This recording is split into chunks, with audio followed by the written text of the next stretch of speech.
नमस्कार दर्शक बंधु जीवन जिज्ञासा कार्यक्रम को स्वागत करुच्ची मु सोनालिशा।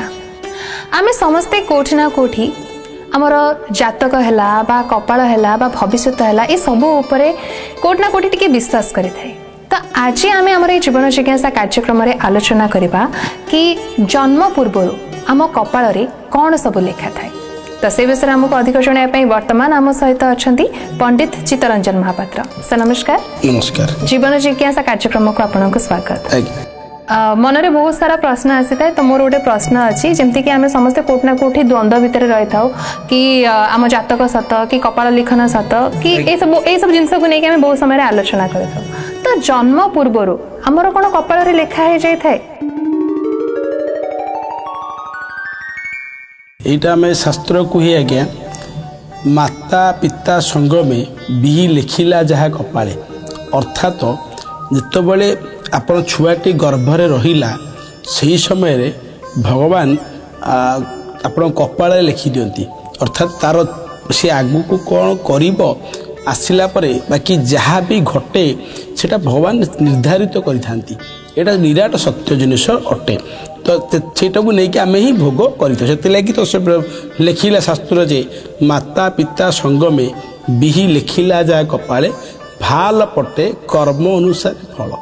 आप शब्द शुणिले भाल पटे कर्म अनुसार फल अर्थात तो विधाता जहाँ लिखिदेला कपाले आज्ञा किंतु कर्म अनुसार फल आज्ञा एटा टिके बुझा पड़लानी कि विधाता लिखिदेले गोटे जिनिस आज्ञा पुणी कर्म हिसाब रे फल ताले कोटा सत कर्म हिसाब ये डिपेंड कर कर्म आज्ञा।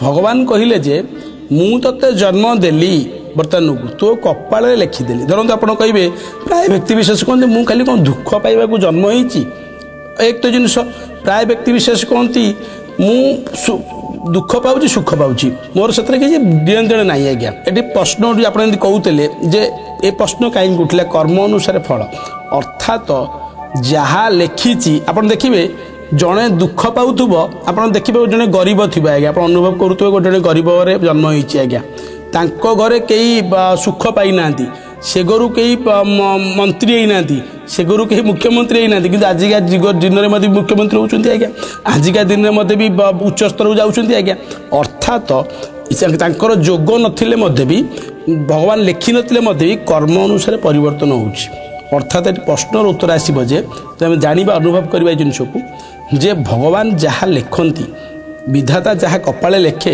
यदि आप कर्म ठीक कले किसी अंशरे आप परिवर्तन हो पारे माने कर्म द्वारा हमें परिवर्तन निश्चित भाव जहाँ कपाले लिखा थी जदि कर्म ठीक रहा से किसी परिवर्तन हो पारे अर्थात तो विधाता जहाँ लिखित तो कर्म अनुसार परिवर्तन तो धरतु मु उदाहरण स्वरूप देवी आप देखिए जदि मो कपाले लिखा अच्छी मु गोटे राजा हेबी आज्ञा जदि मु जन्म पर पाप कर्म करी जदि कर्म गुड़ा भूल करी मु राजा हेबी आज्ञा मु तार दंडटा भोग करी उल्टी घाटी हेबी पापरे आज्ञा जदि मते लेखा अच्छी मु गोटे कष्ट भोग करी मत गोटे महाव्याधि हम तो धरतु एग्जाम्पल गोटे मत लेखा मो कपाल लेखा अच्छी महाव्याधि हम जदि मु मद पीबी ताले मत महाव्याधिटा हम आज्ञा जदि मु कुकर्म करी खराब कार्य करी खराब खाद्य खाइबी मत गोटे महाव्याधि हम जदि मु सत्पथगामी हेबी भल खाद्य खाइबी मद पीबिनी ताले मुझे महाव्याधि रक्षा पाइबी आज्ञा अर्थात ये कर्म उपर डिपेंड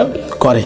आउ गोटे सबुठ बड़ जिनस रहा आज्ञा आप कहले विधाता कपाल कौन लिखिकी छाड़ी था आज्ञा बर्तमान किसी जिनस विधाता कपाल लिखिकी छाड़ी था आज्ञा से गुड़ा मुझे कहीदे प्रथम निश्चित भाव यहीटा समस्त कि 100% भगवान विधाता लिखिकी छाड़ी था कौन आयुष आयुषटा 100% लिखा जाए आज्ञा अर्थात जदि आपण केते दिन बंचे आयुषटा लिखा होता है कपाल एक जिनस दुई रे आसवा मृत्यु केबे मरिबे को दिन मरिबे सेटा लिखा होता है कपाल सेटा कपाल लिखा धार्य होकर आसी था आज्ञा तापर 3 रे आसबे कौन आपणकर कर्म आपण कर्म कौन करिबे सेटा भी भगवान कपाल लिखिकी छाड़ी था आज्ञा कौ कर्म आपण रहिबे पूजा किए ब्राह्मण कूले जन्म हम किए बारिक कूले जन्म हम कौ कर्म विभिन्न प्रकार कर्म को नहीं जन्मग्रहण करेंगे सेटा स्त्रीकृत करा जाय थाए 3टा जिनस आम जानिले आज्ञा प्रथम जिनस आबे आसवा गोटे कौन ना धन किए केते उपार्जन करिबो କେତେ ପରିମାଣର ଆୟ କରିପାରିବ ସେଇଟା ଭଗବାନ ଲେଖିକି ଛାଡ଼ିଥାନ୍ତି ଆଜ୍ଞା। ଆଉ ଗୋଟେ ସବୁଠୁ ବଡ଼ ଜିନିଷ ହେଉଛି ଧର୍ମ। କିଏ କେତେ ଧର୍ମ କମେଇବ ସେଇଟା ହିଁ ଭଗବାନ ଲେଖିକି ଛାଡ଼ିଥାନ୍ତି ଆଜ୍ଞା। କେତେ ଧର୍ମ କିନ୍ତୁ କର୍ମ ଅନୁସାରେ ଫଳ। ବର୍ତ୍ତମାନ ଯଦି ଆପଣ ଯେତିକି ଧର୍ମ କମେଇବେ ଯଦି କର୍ମ ଠିକ୍ ରହିବ ସେ ଧର୍ମ ପରିମାଣଟା ବି ବଢ଼ିପାରେ। ଏମିତି କେତେଟା ଜିନିଷ ଆପଣ ଭଗବାନ ଲେଖିକି ଛାଡ଼ିଥାନ୍ତି। କପାଳ ଭାଗ୍ୟ ମଧ୍ୟ ବି ଲେଖିକି ଛାଡ଼ିଥାନ୍ତି। ଭାଗ୍ୟଟା ପ୍ରତି ବି କପାଳରେ ଲେଖା ଥାଏ ଆଜ୍ଞା। କ'ଣ ଭାଗ୍ୟ ଆପଣଙ୍କ ରହିଛି ତ ସେସବୁ ଜିନିଷ କପାଳରେ ଲେଖା ଥାଏ। ତ ତେଣୁକି ସେ ଶାସ୍ତ୍ର କହିଛି ମାତା ପିତା ସଙ୍ଗମେ ବିହି ଲେଖିଲା କପାଳେ। ଅର୍ଥାତ୍ ମାତା ପିତା ସଙ୍ଗମ ସମୟରେ ଛୁଆ ଯେତେବେଳେ ରହିଲା ଭଗବାନ ତା କର୍ମ ଅନୁସାରେ ଫଳ ବା ସେଇ ଅନୁସାରେ କପାଳରେ ଲେଖିଦେଲେ ସବୁ ଜିନିଷ। ଏଇଟା ଶାସ୍ତ୍ର ଅନୁସାରେ କୁହାଯାଏ। ତ ସାର୍ ଆପଣଙ୍କ କଥାରୁ ମୋର ଆଉ ଗୋଟେ କଥା ମନେ ପଡ଼ିଲା ଯୋଉଟାକି ଆମେ ସମସ୍ତେ ନିହାତି ଭାବରେ ଶୁଣିଥିବା କି କପାଳ ଲିଖନ କେ କରିବ ଆନ। ନିଶ୍ଚିତ ଭାବରେ ଏଇଟା ଆଉ କେବଳ ଯଦି କପାଳ ଲିଖନ କେହି ମାନେ ପରିବର୍ତ୍ତନ କରିପାରିବ ତ ସିଏ ହେଉଛି କର୍ମ।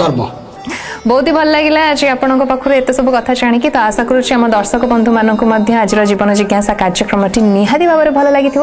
କିନ୍ତୁ ଦର୍ଶକ ବନ୍ଧୁ ବର୍ତ୍ତମାନ ତ ସମୟ ହେଇଗଲାଣି ଆମକୁ ବିଦାୟ ଦିଅନ୍ତୁ। ହେଲେ ପୁଣି ଥରେ ଆପଣମାନଙ୍କ ପାଖକୁ ଫେରିବୁ ଆମର ଏହି ସ୍ୱତନ୍ତ୍ର କାର୍ଯ୍ୟକ୍ରମ ଜୀବନ ଜିଜ୍ଞାସା ସହିତ। ରହୁଛୁ, ନମସ୍କାର।